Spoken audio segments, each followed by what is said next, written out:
At Woodhill Garden Centre in Markham, staff in full swing with the arrival of spring. I think we're seeing impatience with customers. They're fed up with winter, and they're fed up with being locked up for 2 years, and everyone is raring to go. Manager Ian McCallum says in recent days it has been absolutely non-stop.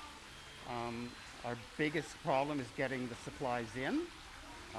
We vastly increased our sources in order to try to keep as much as possible in stock. This greenhouse here is largely empty now, but by the end of the coming week, it'll be full of annuals. Right now, still too early to do most planting, but there are things you can do if you're eager to get going. If you're looking for color in the garden, which everybody is, first thing you can do is pansies.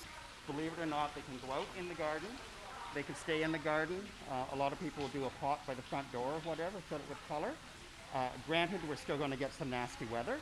All that will happen is they will look wilted in the morning after a long cold night. In a few weeks, McCallum says bulbs can go out too. If you want to grow flowers from seed, petunias, impatiens, snapdragons should have been started already. Quick growing plants like marigolds are weeks too early to start seeding still, but at the end of March, fruits and vegetables are primed to get going.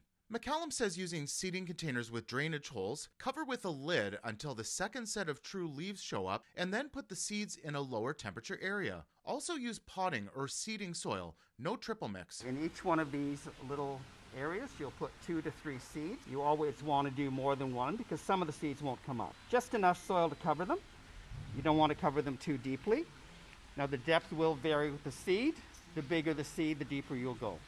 Once you've done that, you moisten it, very light water, or you can water from the bottom until the soil is moist.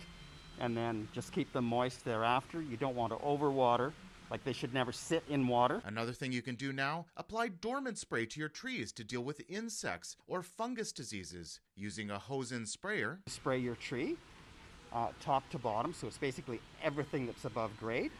It must be done on a day that's above freezing, ideally with minimal wind. And ideally, it should not freeze for 24 hours. For more on this story, go to citynews.ca. In Markham for City News, I'm Nick Westoll.